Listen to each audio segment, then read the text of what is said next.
next panel discussion, and the topic is Safety and Thermal Management Strategy for EV Batteries. Our moderator is Chaitanya Kanuri, Associate Director, WRI India. I would like to invite her on stage with the round of applause. Chaitanya Kanuri is an Associate Director, Electric Mobility at WRI India, where she leads various research and projects initiatives on electric mobility at the national and state level. Her areas of research include state-level policies and regulations to promote e-mobility, EV charging infrastructure planning, and livelihood impact of the e-mobility transition. She also worked closely with government and private sector stakeholders to support the implementation of EV demand creation and infrastructure development measures. Chaitanya holds a master's degree in urban policy and governance from Sciences Po Paris. Everyone, one more time, give applause for Chaitanya Kanuri. Our first panelist is Agastya Dubey, Assistant Director, Bureau of Indian Standard. I would like to invite him on stage. Please come on the stage, Agastya Dubey.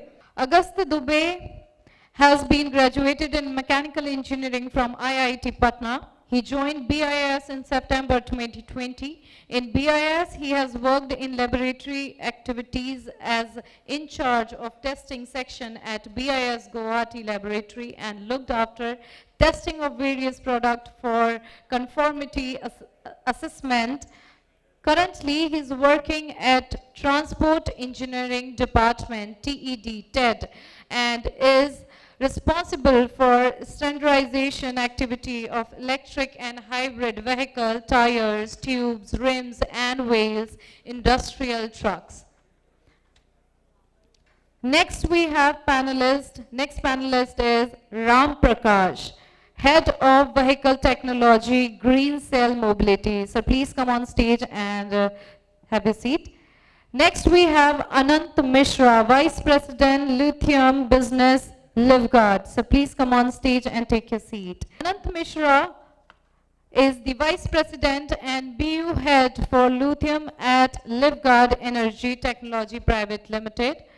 Anant has over 16 years of experience spanning IT, telecom, automotive and EV space, working across engineering, operation and PL leads. He holds a chemical engineering degree from Pune University and finance majors post-graduation from Nirma University, Ahmedabad.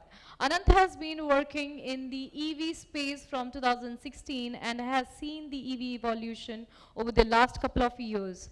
He has a joint patent application across product development. He brings perspective on supply chain, manufacturing and operation and technology evolution while leading the business. Next panelist is Ayush Lohia, CEO Lohia Auto. So please come on stage and take your seats. Mr. Lohia has around 23 years of experience and almost 12 years in auto sector. Before joining Lohia Auto in August 2008, he spent nearly 9 years in different companies of Lohia Global, leading strategic fronts and fostering engagements with brands like Walmart, Tesco, ICA, Poetry and brands Target and others. The initial years at Design Co. Handicraft export arms of Lohia Global were of great importance for Ayush in his learning. With his acumen and hard work, the company became a highest export award-winning company in metal decorative trade. He has strategically expanded the portfolio of Lohia Global by acquiring the stainless steel manufacturing unit, where he robbed in an exposure to the production and development of the raw steel. During his association with the stainless steel unit, he developed his perspectives about the production and development science. Next panelist is Dr. Ramesh P., Head Material Science Engineering, Lucas TVS. Thank you. It's great to be here and to moderate this very interesting panel on safety and thermal management strategy for EV batteries. As we know, I think this is the heart of the matter when it comes to safety and thermal management. And with batteries, of course, being 30 to 40% of an EV's value, and being in the news over the past few months, not always for the right reasons, I think understanding how to optimize the battery ecosystem so that it is able to support the EV e-mobility uptake and propulsion forward is going to be critical to ensuring that we actually move forward on the electric mobility goals that we have as a country. So I'll just dive right in with our panel. Before getting into the aspects of safety and thermal management, I want to understand, and anyone from the panel can take this, what have been sort of some of the core reasons behind the battery sort of incidents that have been happening? What are the safety issues that have actually led to these incidents? Would anyone like to start by taking that? Good afternoon, everyone. First of all, thanks for having us over as in the forum that we have today. I think, as rightly mentioned, Chaitanya, couple of learnings from our side is, of course, from chemistry, the product, the application. But one thing that I am kind of little scared and apprehensive about is the amount of tinkering that we have seen in the market. I'll go to the product as well, but just want to kind of sensitize that, given our understanding with over 50,000 odd deployments. Just like somebody referred in the previous session, when you had the whole CNG conversion, everybody was a CNG expert, and you would probably use MS instead of stainless steel as pipes, regulators and all.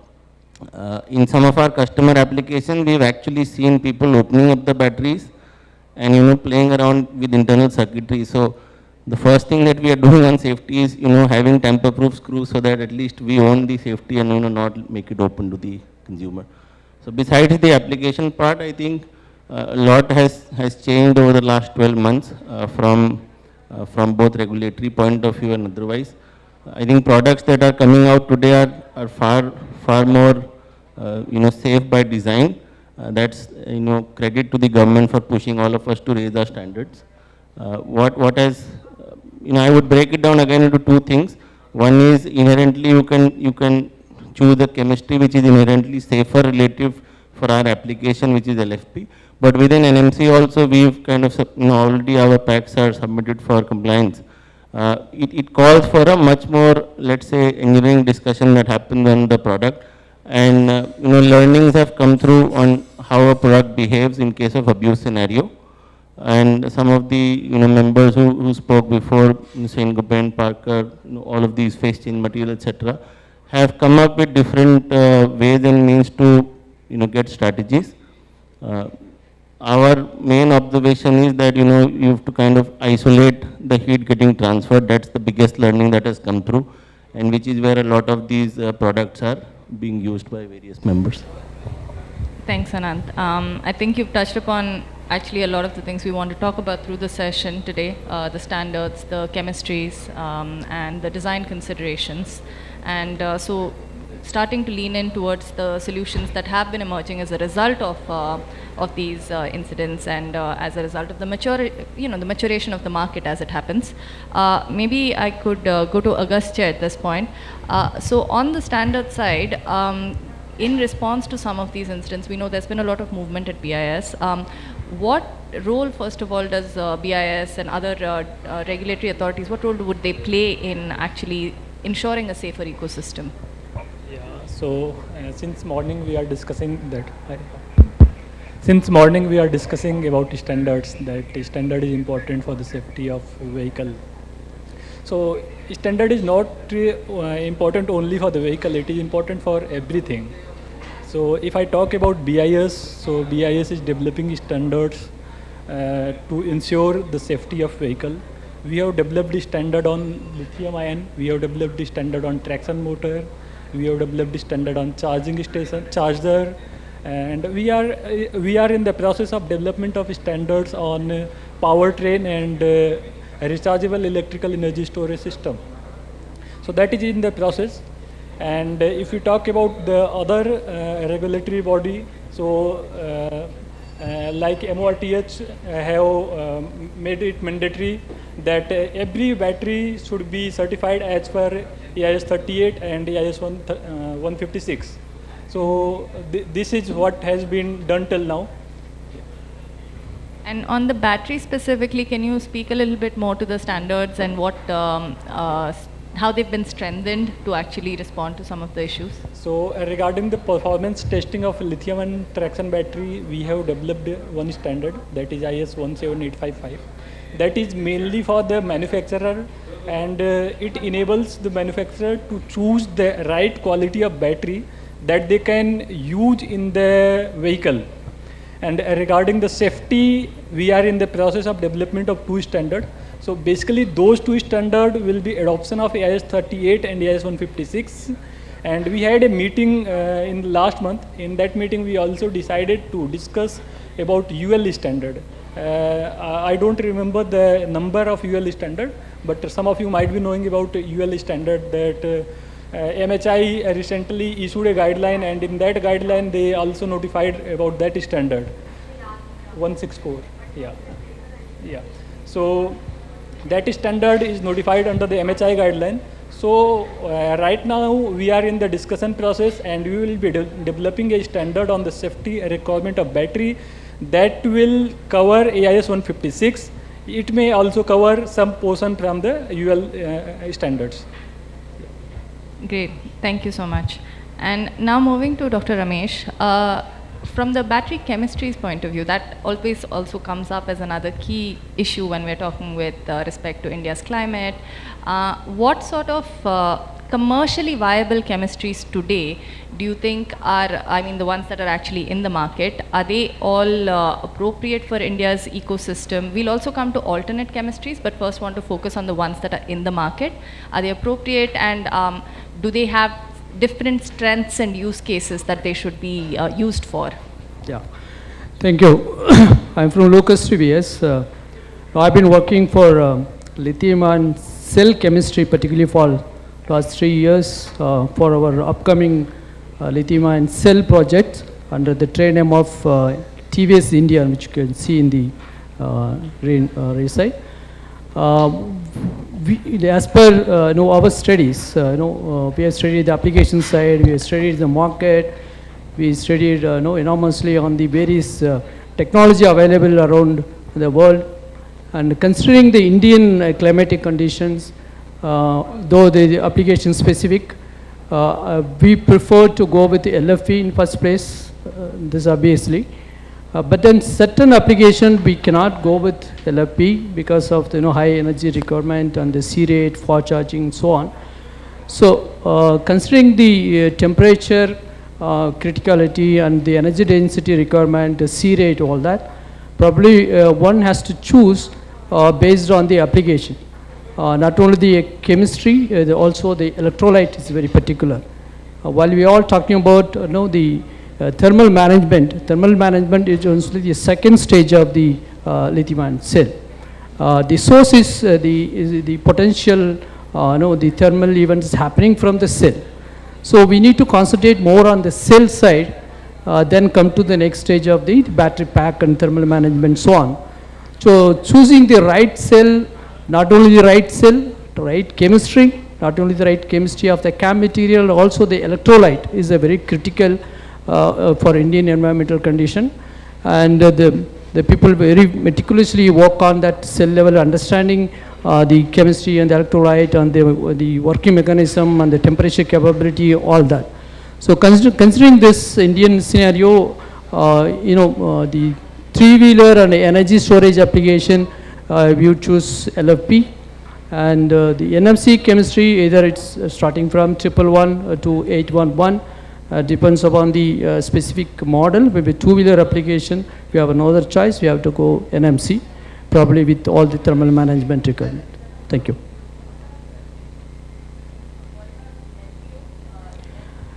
Yeah, LTU, it's okay because again this comes on the anode side, but then for the energy density requirement, the highly demanding, one of the factors is energy density and also the cost.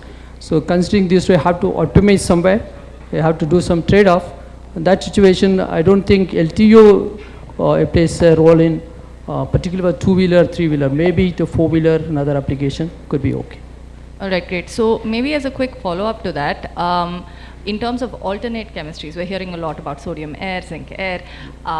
What is the feasibility of these, and I mean, how appropriate are they for the Indian market, and how fast is the pathway to commercialization for these technologies? Because everyone speaks about them as if they're on the horizon, now.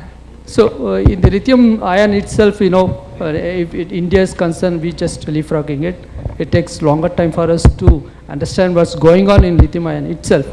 So in my guess, in alternate technology like sodium or any other technology, it takes minimum 5 or 6 years to come. But the many companies working on, including us, we are going to start some development activities, but then it takes time. But given the fact the lithium-ion is already commercialized, and one has to, as I said, they have to concentrate on cell design. Just wanted to quote one. The Lucas TVS, we are tied up with a company called 24M in USA, where we have come out with the semi-solid technology, which is, we have the unit cell configuration where the design, the cell architecture is itself takes care of the safety aspect. So it's a unit cell which is individually laminated to prevent all short circuit, all things like that. So likewise, you have to come out with the innovation technology in the cell architecture itself. Then of course, the later alternate technologies will follow. Thank you. Thank you. I understand you want to present some slides, so we can do that towards the end of the discussion, if that's Thank all right. you.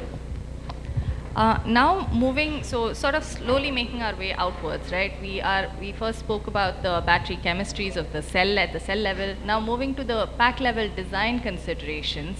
Anant, would you have any thoughts on we've also seen some of the keynote speakers talking about some of the elements that could help sort of better thermal management, but what are the key parameters to keep in mind when considering safety and thermal management in the design of the battery pack itself? Sure. So some of the major things that our learnings and that we have implemented is gap between the two cells, irrespective of the chemistry that you are using. So cell to cell gap is one. We've also, there is a significant pressure release that comes through, which I think also was mentioned that almost 500 kgf of force per second. So the second thing is that both from the cell where the venting happens to the housing, you need to provision for adequate space for that first thrust of gases to come out. The third is to ensure that the temperature that rises is not meaningfully propagated to the neighboring cell, so that is where the containment happens. And then you need to provision for adequate venting of those gases. So whatever we've seen is that if you can allow for the pressure to be released, then more or less there is no propagation that happens. However, I would like to again bring one point out that you can do all this at a isolated cell level. If fundamentally, let's say the BMS fails to protect, then irrespective of whatever you've put inside, that is something that, so again there are different layers of safety that have to be built in. Just by increasing the housing, increasing spacing is not a silver bullet for everything. But purely from design, I think these are 3 or 4 key areas that one needs to work at.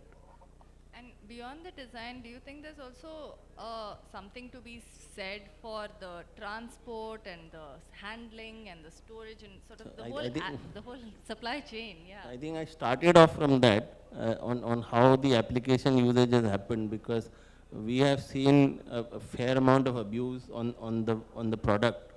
So I think, and partly I think that is also happening wherever there are 2 use cases coming through of fixed battery packs vis-a-vis removable.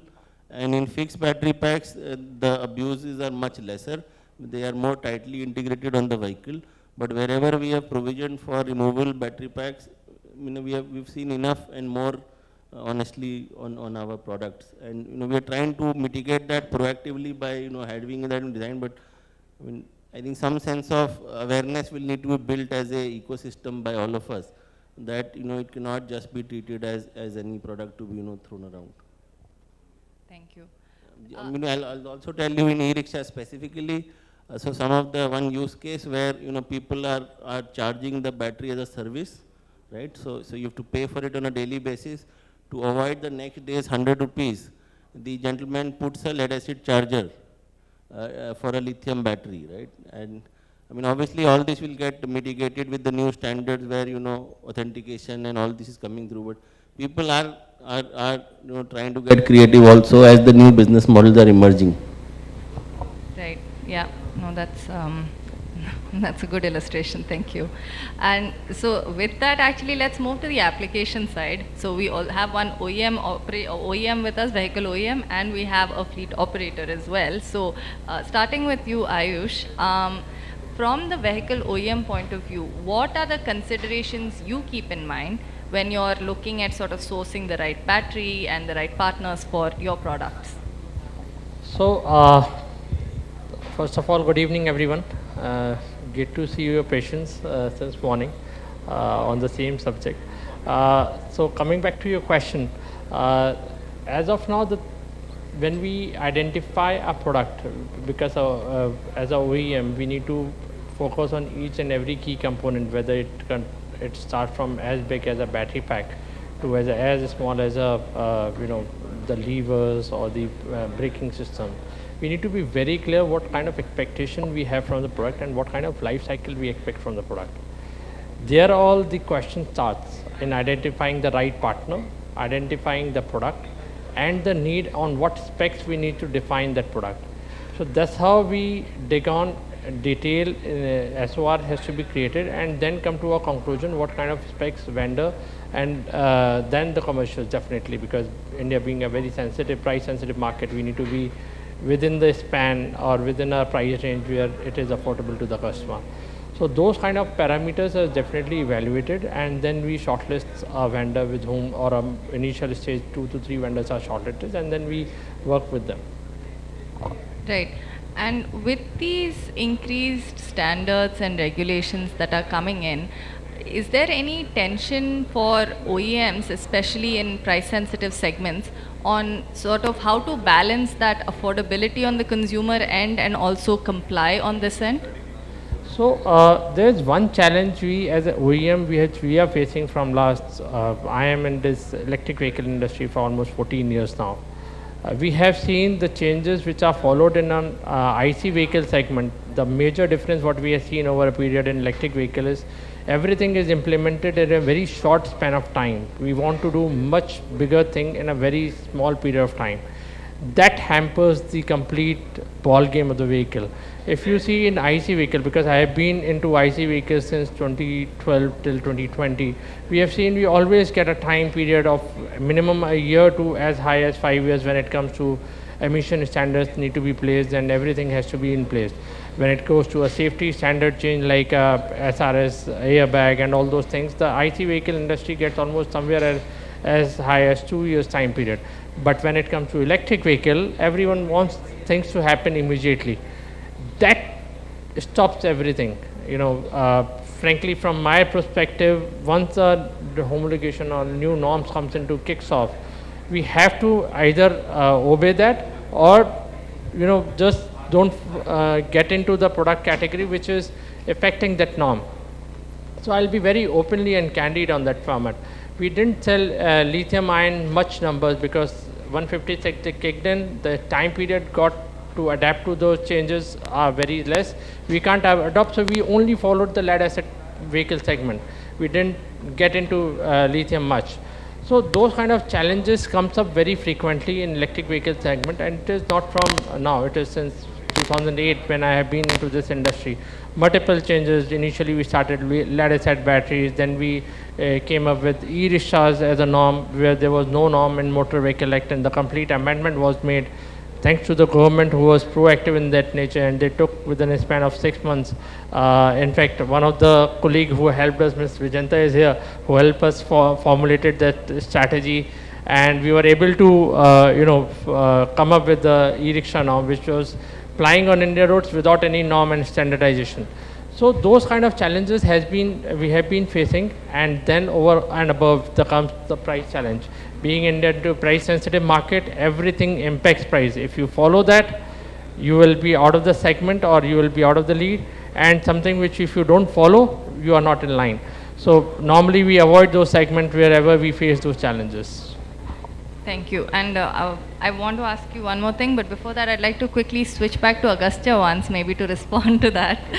In terms of the need being expressed for a roadmap for standards and development that has a little bit more time and space, and we understand it's a learning industry, it's a nascent industry, but any thoughts or responses?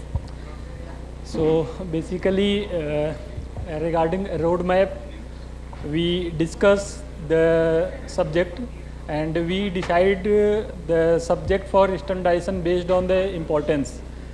For example, for EV, right now government is focusing too much, and this is important because of the safety also.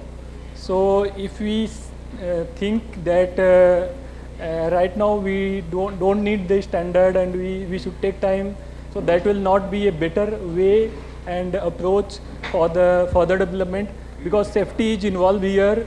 So we cannot wait for the industry to grow and for the industry to grow and let the incident happen. So we have to develop the standard simultaneously. Yeah, that will be my submission. Sure, thank you. I mean, I don't think that's what Ayush is also saying, but that's also a fair point, that I think we are also learning about some of these challenges as they are coming up. Yeah, hopefully over time we do have a slightly more balanced process there. Coming back to Ayush, on the consumer side, given that you are a vehicle OEM, how have the sort of accidents with EVs been perceived by the public? Is there a sense of lack of safety among them, and is there a need to sort of start sensitizing the public towards the changes and the safety measures that are coming in from your perspective? So you want to know from the perspective of the consumer or from the perspective? From the perspective of the public and consumer. So in today's world, I think public is the most, or the consumer is the most educated person, what I feel, and they are always right. One thing. As far as the awareness is concerned, yes, the industry is evolving, the consumer is evolving, they are getting updated time to time very quickly because of the digital medium who everyone is accessible to, and definitely they are aware about the safety parameters which are required. But again, we somehow as a nature are price sensitive. So we overlook few of the aspects which are important. And being public at large, they are not. Am I audible? Yeah, sorry. So public at large, people don't get into, or they should not be getting into the liquidities or in detail about the product, about the norms, about the safety parameters. So they only buy anticipating that it has already been followed. So that creates a difference, and once a price barrier comes into it, we overlook those other aspects as such. So from the individual perspective or from the consumer perspective, it is very important that we educate more to our customer, the kind of interaction which we'll have to the customer, the number of details we'll provide to them. It will help them educate and in turn take a better decision rather than just going on a price. Yeah, thank you. Coming to Prakash, you are operating buses, e-buses across the country, is that correct? Yes. Almost 500 e-buses, you said. About 900 buses across. 900 buses. Are these on city routes? Are they on intercity routes? It's a mix. So we have city routes as well, intercity. And as part of this, I mean, I'm guessing some of the charging that you need to do is the fast charging. All of it is fast charging. All of it is fast charging. Yeah. So, are there any safety Are there any safety considerations you've kept in mind while sort of designing your whole charging infrastructure as a fleet operator, and both from the charger side and in terms of the batteries that you've looked for and tried to source for your buses? So we are in the business of mass mobility. We are carrying lots and lots of passengers, right? We have covered almost 3 crore kilometers as on today, right? So when you are, I mean, if you are running a two-wheeler or you are running a auto, right? You are still looking at a few people. But when you are running a bus, then you are responsible for like 40, 50 people at a time. So safety for us is a given. I mean, that's not even a consideration that you have to think that if you are having a safe vehicle. Good thing is that when we started off that time, like I would say 2015 is when I started into electric buses, and 16 is when we got our first product, and it's been a long walk since then. Those were the times when there were a lot of news about the world was experiencing all these bus fires. There were cases in Hong Kong, China, Korea, right? So we learnt a lot from them, and before we even begin here, we had, so I would say, for example, AS38, which caught industry by surprise. We had actually done all those testing before this I would say the standard was introduced. I mean, they were of course done with at a different country, right? But we were always conscious of, I am running intercity operations. If you look at any operator, his biggest concern is your vehicle hitting at some point, right? Intercity coaches at some point are going to have this whole incident where they're going to be rammed up by something. So doing this crash test was a critical parameter for me to selecting my battery packs, right? Now the second question about this charging infra thing, now we are doing fast chargings. All my chargers are like 180 kilowatt plus 180, 240 plus that, right? So at those charging speeds, see, the charging is exothermic process, and when you are doing that, and the battery pack, when I'm doing 300 kilometer plus routes, right, I have a massive battery pack. That battery pack, if it's running only on air cooling, right, it won't survive. And given that India, we are having a 50 plus temperatures already, so we have already run for these intercity routes, almost 2 seasons we have run. So I've gone through these cycles where good thing is that we have built in, so BMS level programming takes care of all the malfunctions. So I have had cases where it would be a breakdown. People will think it's a breakdown, but I think it's a good thing, right? So battery will shut off itself as soon as it is nearing some sort of an event, right? So by God's grace, we haven't had any event, but all of this has been taken care at design space. So there are 2 aspects to this whole safety thing. One is the technical. Technical is wherein I will specify all my operating conditions in terms of temperature, humidity, elevation, right? Then all my operating conditions in terms of vibration levels, which are much higher than any other country in the world, right? Then the driving behavior itself is different from what you will experience in different countries. Then second piece is your whole non-technical piece, which is like a bigger challenge for me because we seriously lack trained manpower across India. There are people who don't even understand this thing and they just want to get into it because it's a hot topic right now, right? So we spend a lot of time, energy, and of course resources on training people, technicians, all the way. I would say it's like bottom up, because even at a senior level you don't get people who are actually well aware of what they are dealing with. So I've been running like a very big training program in last 2 years. We have trained, I mean, I'm running like almost 25 depots across India. So to train all those manpower into handling these, I would say it's practically computer. It's a very delicate thing. It's not just a hardware. So yeah, so and then we have on top of that, we have developed our own SOPs in terms of safety. For example, when the vehicle is being charged, there is a process wherein you will have a fire extinguisher, you'll have a person who is trained to extinguish a fire or see it, right, beyond the technical, I would say, cutoffs which we have already decided. So that's how we handle it. No, I think you bring up a very, very important point. We've seen, I think, some of these videos on how the battery fires were trying to be managed by people who do not know how to handle a battery fire, which could very well just have exacerbated the situation in many cases. We actually do drills also. I mean, yeah. We, by God's grace, we haven't had an incident, but we do a lot of drills also, so that in case these are the things that happen, then that's how people are supposed to react. Yeah, thank you. So just maybe touching on the 2 technical aspects of those. First to Dr. Ramesh, need to pass it.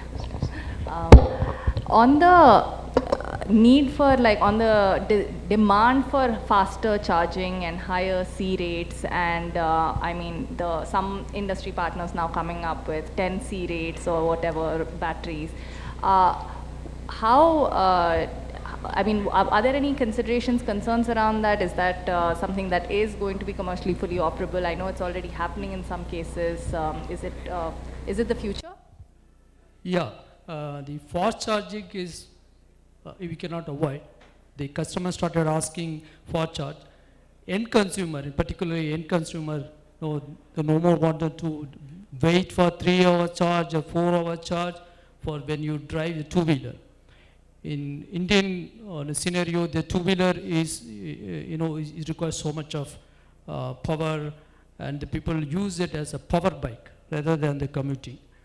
So it's very difficult to understand the two-wheeler application and what is the charge rate is requirement for the two-wheeler in particular.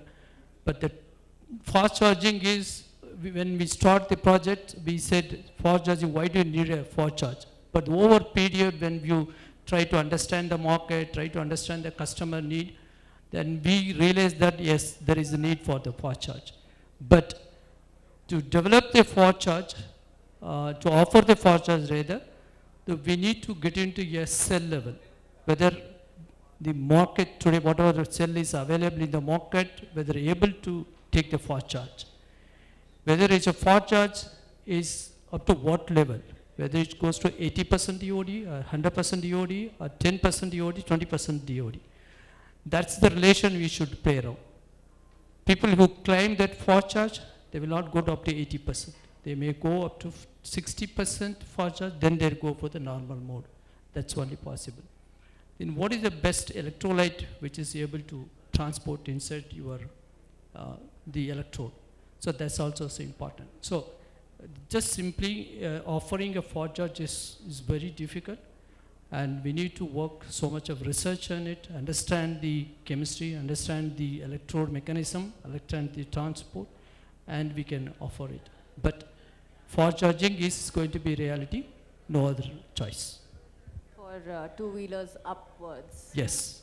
And I mean, of course, the understanding is that the risk of thermal runaway also increases with fast charging and overcharging. So how do we factor those in? As I said, the fast is something like, you can eat limited, but at the same time, at the same given time, you have to push so much of material into your mouth that someone has to withstand. So that's exactly is happening in the chemistry aspect. So all the molecules and atoms undergo tremendous pressure when you apply a fast charge. So we need to understand this mechanism level and select the chemistry whether really is able to take so much of things. So bit of your prices goes up because when you have to change the entire composition of the electrolyte, entire composition of the cathode and anode material, all that. And also thermal runaway is going to be a big challenge for when you go fast charge.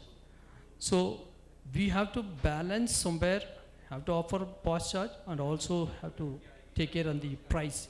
The pricing in Indian scenario is very difficult. So everything take into consideration, have to optimize somewhere, have to trade off. But I would request whoever is going to manufacture the battery pack, please allocate your time in doing research on the cell chemistries before you making the pack. That is the way you are going to prevent the thermal incidences happening in our own. Thank you. Thank you. And of course, the other side of that is the quality of the BMS maybe. So Anant, any thoughts on what the BMS systems in India being offered are like, and how to sort of ensure a certain quality in those? So I think again there has been significant change driven by regulatory bodies, so credit there. So I think the whole, let's say 6, 8, 12 months ago, actually we were not really having too many BMSs in the battery packs, to be honest. There was something known as a protection circuit module, which is basically a switch on off, and there was no microcontroller or logic driving it. So I think that has come through now. But now within that also, what are the logics? So again, quality of the BMS, if one were to qualify, let's say, somebody like Ayush, trying to check who want to buy from, are the components being used automotive grade or not? Is the code written in automotive grade language or not? You have Misra C compliances and ACL compliances and all those things coming through. Are the logics adequate enough? So one is, basic 4, 5, 6 protections that you may have built in, but you can build a whole lot of secondary logics, which can actually, they are more predictive, to be honest, which give you enough insights. And in our case, let's say all batteries are with telematics. So, we can probably proactively reach out to the consumer, have either a service call or prevent something happening, but because the trends are visible, whether it's through imbalances of the cell or the rate of temperature, there are enough strategies that, come through. And, as sir rightly mentioned, if you invest enough time in understanding the product, I think there are lots of people doing good job, and it has to percolate down in the full ecosystem. I think that's what's required. Who, anyone can feel free to take this question. Anyone can feel free to take this question, but be it at the cell chemistry research level or in the BMS research level, do we need more R&D funding happening both from companies as well as the government? There is some sort of centers of excellence and all being set up, some considerations of open BMSs being developed. Do we need those initiatives sort of as a industry consortium level, or is this something that should be left to companies and standards? Would anyone like to take that? Dr. Ramesh?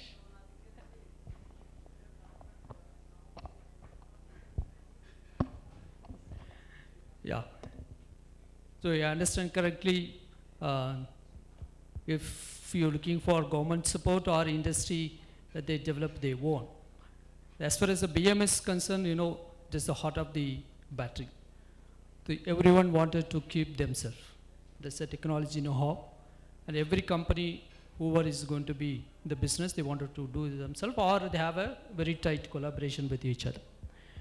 But of course, there will be a funding, of course, we expect from the government. And also industry has spending a lot of money, including we is spending a lot of money for researching on a BMS development and understanding the application, developing algorithm, developing hardware, all the stuff like that. So in a way, we also engaging with the IITs, right? Currently we are engaged with IIT Madras. Likewise, we are engaging with various universities, and both in India and overseas. Of course, many government bodies.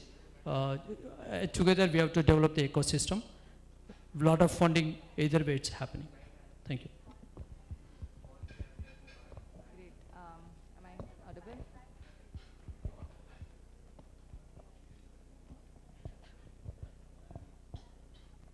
So thank you. I think this was a great set of thoughts. One, maybe before we close, I'd like to just ask everyone to reflect, starting with Ram, on what you see as the essential requirement in the next, say, 1 or 2 years when it comes to battery safety and thermal management, be it from the production, standards, design, operations side.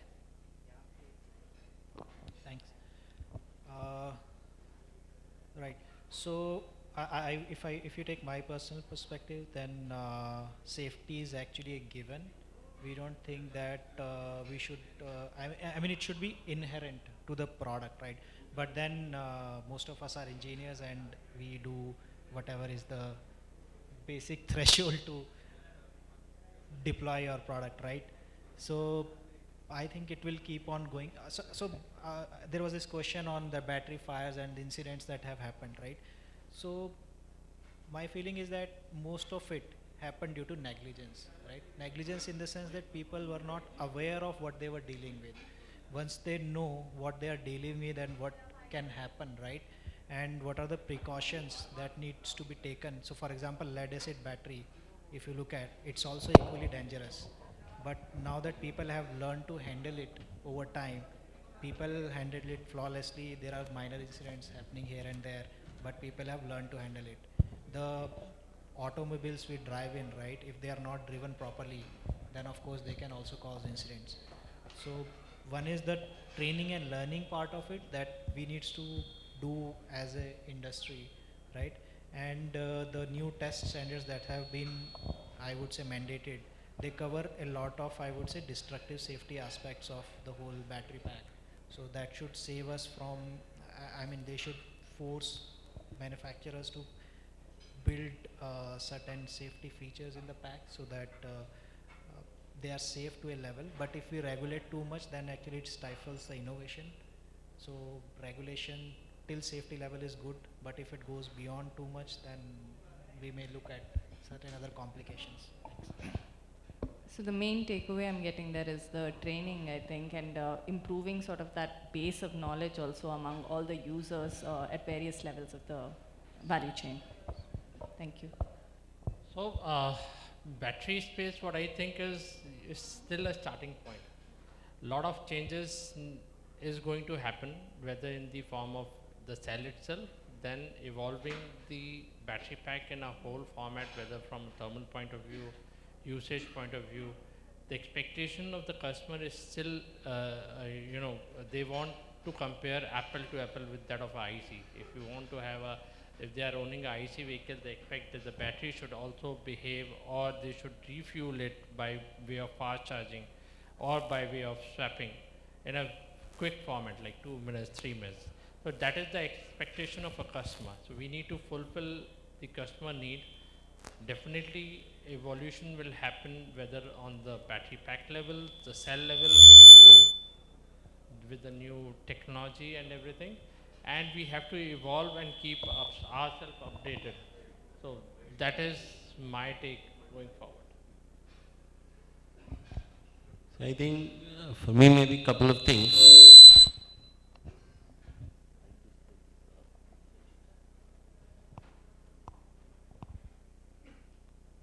So hopefully we should not have it again.